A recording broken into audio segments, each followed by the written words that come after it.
Hey guys, welcome back to ArtosisCasts. Today we got Flash going up against Shine. So it's basically a replay of an ASL Finals. The strongest player in the history of the world going up against the most creative out-of-the-box player in the history of the world. So, pretty damn good match. And guess what? I have 2 games between them. So here we are in game 1. They played twice in a row on the ladder, and I can't wait to see both. So let's go. First up, we're on what is the name of this map again? It's like Pantheon. Is this one called Pantheon? I believe it is, but maybe I'm wrong. The new maps, I'm still kind of getting the names down. But yeah, Shine down here, Flash up here. Flash going to go ahead and wall. Now, is this going to be a command center first? Because he's been doing a lot of that, but Shine's the type of player that will realize that and then maybe punish you with a Zergling Rush. Definitely a possibility from him. It's also, I mean, Shine just has so many tricks up his sleeve, right? Like, he's kind of nicknamed Bag of Builds. You know, one of the most impressive things ever is when he had a build that he saved for like 12 years and then used to win a game with. I remember during the interview in ASL, they're like, where did you come up with that? He's like, oh, I've been saving that for 12 years. It's like he came up with it. The time and place never arose to use it. And then he just decided like, oh, this is the place. Okay, now we'll do it. And it's like, damn, man, what a killer. Anyways, he is scouting Flash first. And by the way, I think because it's Shine, Flash is making the barracks. We've, again, seen him do a lot of command center first. But this is a player that's dangerous enough. The vision of him is dangerous enough. Or yeah, I guess that's what you would call it, right? Your perception is that there's a high enough chance that he will go for a Zergling Rush that you don't want to go for that, right? So Flash comes down, scouts, sees everything normal, and he'll just throw down a command center before that second depot for sure. Starts the Marine. He'll cancel this, though. Watch that. There it is. You just, you're always just loading in little pieces of misinformation, little hedging bets. Thing is, he's over here. There's a possibility a drone approached as he was getting ready to make this, and then he would have actually let it finish. But yeah, and you're also kind of giving false information. Many tiny things in StarCraft that you can do to make yourself better. I wouldn't worry about these if you're a player. Things like that. It's like very, very high level stuff that makes tiny edges. But it's worth it because you can do it easily. It doesn't even take much brain power eventually. Okay, so the layer is coming up before 3 minutes, as it should be. Everything looking normal. But what is Flash going to go for here? Is this going to be a +1 rush? It is going to be a +1 rush. No big surprise. Like, fast +1 has always been a build that Flash is a big fan of. Obviously, the 5 racks back when 3 hatch was normal. Nowadays, it's more of the 4 racks play. Don't forget, though, that Shine is more likely to open Lurker than any other pro player in the world. By far more likely, in fact. Like, the other pros, it's like Zealot is the only one that does it enough that I think about him when I think about the build. Shine actually does it, I would say...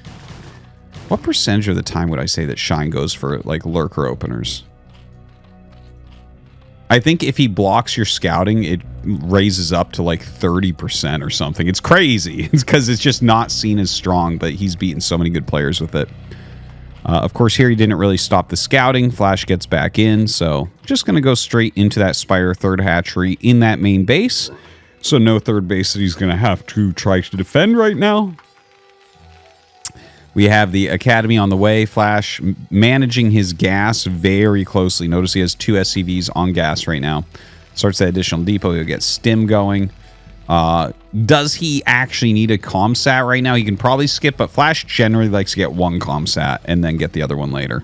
So we'll see. Nope, he is making just the SCVs, which makes sense to me.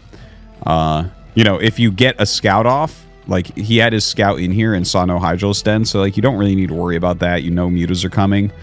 I feel like it's better to make SCVs, and then as you're going turrets, your depots will get close to your actual supply, and then you can make the add-ons and then get your depots going and then get SCV production back on track a little bit later.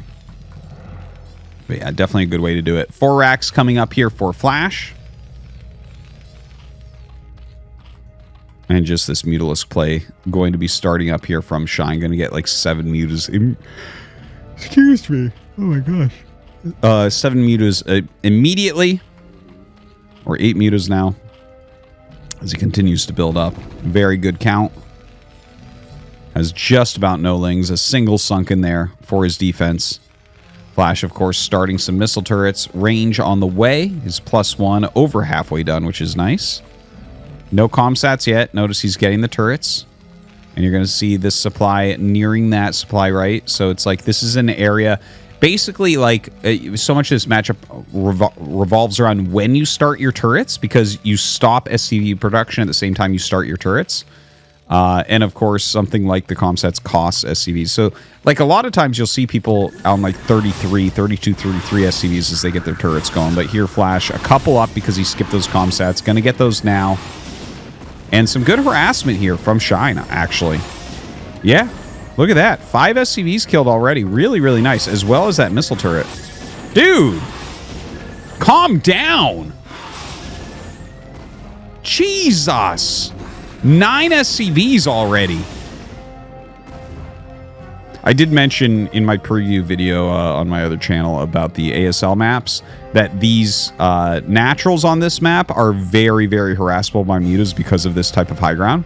So you can definitely see Shine abusing that, especially considering the fact that the back of the natural is headed towards Shine's main. So this is very easy to rally mutas up to, but still get them home for defense. So already just insane amounts of damage. All that Flash can afford right now is making SCVs, the occasional Marines and medics and missile turrets. But he's got to basically make SCVs nonstop here. Now, a couple more sunks on the way. Shine didn't go home. He might actually get broken here. If you approach this just right, you send your medics in. Like, yeah, if a couple medics walk in first to take, like, the first sunken volleys, you might just break him. Like, if the mutas aren't over here, then you will probably break him. But if the mutas come, you won't, right? So a lot of this is on Shine to make sure that not only is he maintaining some pressure, but making sure that he's not too far out of position. So full 12 mutas there. Some more Marines and medics coming down. The mutas have to stay by. He's already dealt a lot of damage, so I think it's fine. But if he leaves, like, this is actually where Flash can pick up the game. All right, mutas catch a reinforcement here as well, and Flash is just going to go. He knows the position's not going to get better than this. So Stim's in here. He actually, the medics kind of trail behind a little bit. I actually kind of like pushing the medics in, but he had to move very quickly because the mutas were out of position. Now, the Muta's coming over to try to clear the Marines and medics, but yeah, you can see how quickly Flash has turned this game on its head. There's not a question that Shine was winning this, and now, like, unless he can clear this right now with these Mutas, he's gonna be way far behind.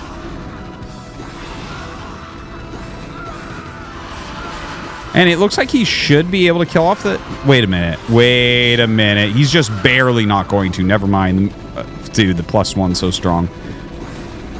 Okay, comes in as more lings come out to try to pick off... Dude, he can't kill the Marine. That's going to be game. That's straight up going to be game.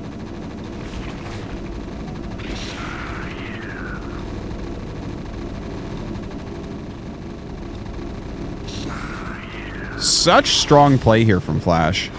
Well, from Shine as well. Like, there was only the one mistake. Okay, GG is called. But look, let's just jump back a little bit, okay? So this is such a crucial thing where I was talking about the mutas have to come back because, like, once you have +1 range stim, a decent amount of medics, decent amount of Marines, like this right here, is this 13 Marines? Yes, that's 13 Marines, 4 medics, right? So it's like that's where 3 Sunkens absolutely gets railed. But if there's other units there, this can get railed, right? So it's like there's this balancing act. And so Shine did come back. The thing is, Shine got so much damage. If you look at this, 23 SCVs to 31 drones. And Shine is teching up. Obviously, Shine is only on 2 base. He does have another drone over here ready for a 3rd. But I feel like you can boil this down really quickly into Flash is in trouble. He can't tech because he's got to make SCVs. So your tech in a Defiler is literally going to make you completely invincible because he's so late on vessels, right? Lurkers as well make you invincible. So all you have to do is not die to this, right? It's very binary, in my opinion. Now, I'm sitting here watching this, analyzing this game, seeing both sides. So obviously, while you're playing, it is going to be more difficult. But this is a very binary decision. When you see that much death as far as the SCVs go, and you know that he's on like a 4-ax +1, you know there's no factory, you know there's no tech coming.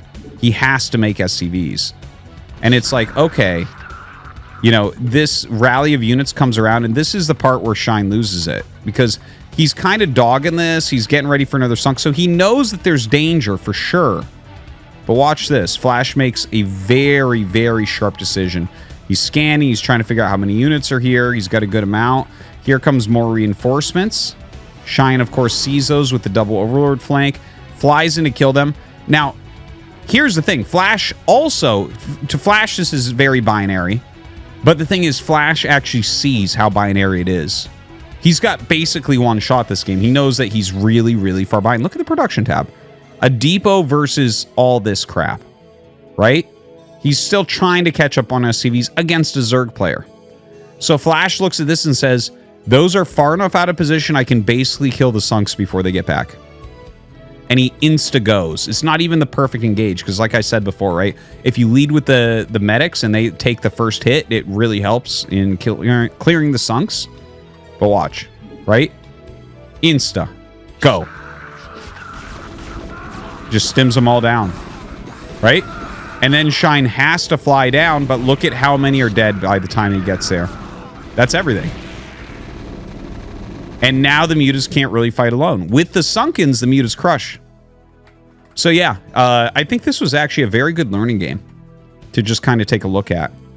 And I feel like, you know, obviously I'm a player that can improve in every single way.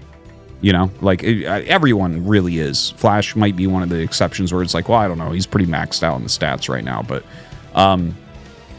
to think about situations like this where the game is very binary and to play that exact binary thing where the game is becoming too mathematically based too quickly, where it's like, yes, I'm going to die unless this, right?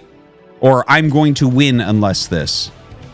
If you just hard counter this. In this case, for Shine, it was keep your Mutas close enough so that this can't occur. For Flash, it was this must occur. Anyways, I think that that is a very useful game to look at, to watch, to think about. Maybe a little bit anticlimactic as far as the game goes. Or maybe it wasn't. Maybe it wasn't. That was actually tight. I mean, that definitely could have gone either way. Anyways, guys, let me know if you actually watched it and enjoyed. Thanks for watching. We'll see you on the next Flash versus Shine.